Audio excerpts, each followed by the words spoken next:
এবার প্রাণ হারিয়েছেন এমন একজন যার জন্য আর্জেন্টিনা জাতীয় দলে সুযোগ পেয়েছিলেন লিওনেল মেসি।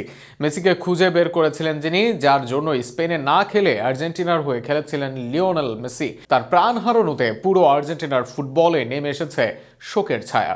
শোক বার্তা পাঠিয়েছেন স্বয়ং মেসিও। আরও শুনুন প্রতিবেদনে।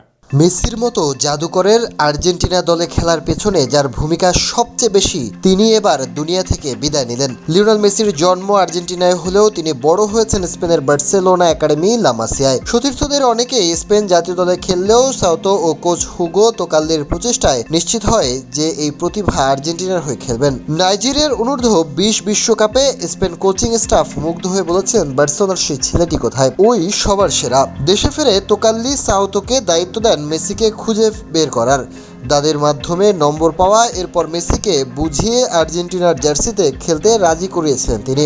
স্পেনে যেন মেসিকে দলে নিতে না পারে সেজন্য সাউতো তোকাল্লি যুগল তড়িঘড়ি করে প্যারাগুয়ে ও উরুগুয়ের বিপক্ষে নকল ডাক দিয়ে ম্যাচের আয়োজন করেছিলেন। সাউতো এসব মুহূর্তকে বলতেন মেসির আন্তর্জাতিক ক্যারিয়ারের টার্নিং পয়েন্ট।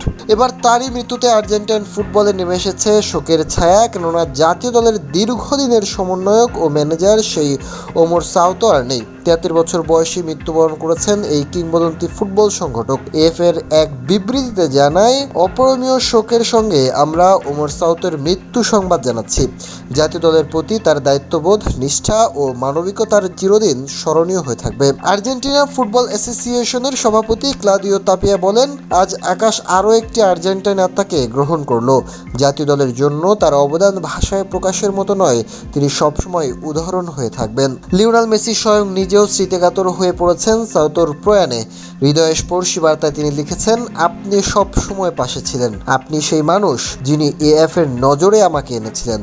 অসাধারণ একজন মানুষ, যিনি জাতীয় দলে খেলা প্রতিটি ফুটবলারের কাছে স্মরণীয়। আমরা আপনাকে কখনো ভুলব না। অমর শান্তিতে ঘুমান। এতে 3 দশকের বেশি সময় কাজ করেছেন এই নিবেদিত প্রাণ সংগঠক। গত অক্টোবরেই সংস্থার সাধারণ সভায় তাকে বিশেষ সম্মাননা দেওয়া হয়, আর সেই সম্মান নিয়েই বিদায় নিলেন তিনি।